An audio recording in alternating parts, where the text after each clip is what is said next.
House is empty, but my friend who is deaf and blind insists someone is here. They say seeing is believing, but if I'd followed that advice, I'd be dead now. It was a deaf-blind friend who first told me there was someone in the house with me. I scoffed. I didn't believe him. I looked out across the wide open empty living room. I looked upstairs in the den and spare bedroom and out at the patio and in the kitchen. It was just the two of us. But my friend, Will, insisted.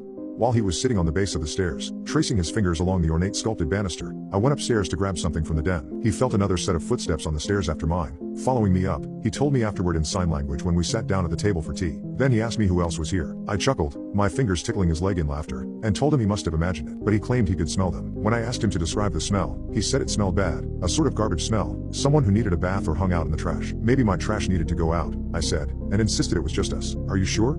He and I were supposed to be working on the script for a game we were developing together, but he interrupted my suggestions to exclaim, "There. Do you smell it?" I didn't smell a thing, nor did I see anyone in the living room with us. Does your nose actually work, or is it just a decoration on your face? Will burst, exasperated. When I dropped him off back at his apartment later after we'd finished our work together, as he was getting out of the car, he warned me again that I definitely have another person hiding somewhere in my home. His hands described the feel to me, 2 fingers of his right hand walking up my arm toward my shoulder, 2 fingers of his left following behind, softer. Then he tapped his hand along my arm, showing me the feel of the vibration, first heavier, more solid, my steps, and then lighter, but still palpable. The second set of steps following mine and vibrating the wooden stairs. I patted his arm in affirmation and told him I'd search the house when I got home. Be careful, he said, his signing emphatically slow, and gave my arm a final squeeze before tapping his way to the front of his building with his white cane. As soon as I got home, I searched the house. But I couldn't imagine where an intruder might conceal himself. It was a cozy house, 2 levels with small square footage. The rent was suspiciously low, but I chalked it up to the lack of AC, creaky pipes, and age of the place. I looked under the sink, in the closets, in the cupboards, in the spare bedroom. I even bought a camera and set it up, but all I captured overnight was myself sleepwalking. I vaguely remembered waking on the staircase and returning to bed. Other than that, the motion capture didn't turn on. According to the video, I was alone in my house. Still, the next morning, I couldn't stop thinking about what he'd said. It said that if you lose one sense, your others become sharper to compensate. But what if the reverse is also true? Was my reliance on my eyes causing my brain to shut out my other senses? What if I tried closing my eyes? It seemed silly. Even so, on a whim, that evening I went around the house wearing a blindfold. I was feeling my way through the kitchen, filling a glass with water from the sink when I felt, the presence of someone. I couldn't pinpoint why. I just had the sense of not being alone. The hairs on my neck rose. And suddenly I was absolutely certain someone was coming up behind me. I snatched off my blindfold. Just me. Still, the feeling lingered for a moment, those goosebumps persisting on my arms.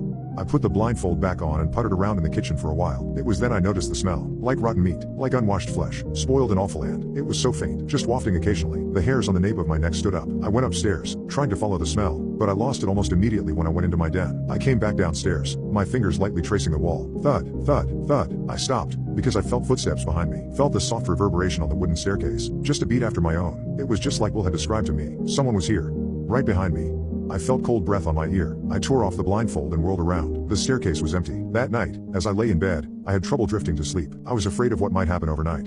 And sure enough, I woke up on the stairs, sleepwalking. But instead of returning to bed, I tried to keep myself in that dreamy state and I held my eyes closed. My arm was cold. It took me a moment to realize that someone was holding my hand. A touch of icy fingers drawing me forward. Those dead fingers leading me up the stairs. Every instinct told me to tear my hand away and run, but I let the dead hand guide me up until I was on the landing. The rotten smell made my eyes water as the door to the spare bedroom opened. An overwhelming sense of dread made it hard to breathe as the hand guided me across the room. Then my fingers touched the cool handle to the balcony door and pushed the door open. Fresh air gusting around me, I yanked back, terror shooting through me, and rushed for the light switch. I was alone again. I'm now looking for a new place to live. Will is right. I'm not alone, and my life is in danger every night I stay here. I've got to get out as soon as I can, but my budget is tight, and housing is scarce in this area. So until I find a place, I've installed a bolt on the balcony doors and moved a heavy bookcase in front of them, and I've locked that spare bedroom. You see, I did some research and found out that the tenant who lived here before me died by hanging himself from the balcony of the upstairs bedroom. Before him, there was an old woman who lived here with her daughter, and the daughter was also found hanging. In fact, I don't know how many people before me have died here, seemingly by taking their own lives. The house is not reported to be haunted, because no one has ever seen a ghost here, but every day, I feel someone in the house with me, their footsteps treading just behind mine, and every night, those dead fingers take my hand and try to lead me out to the balcony.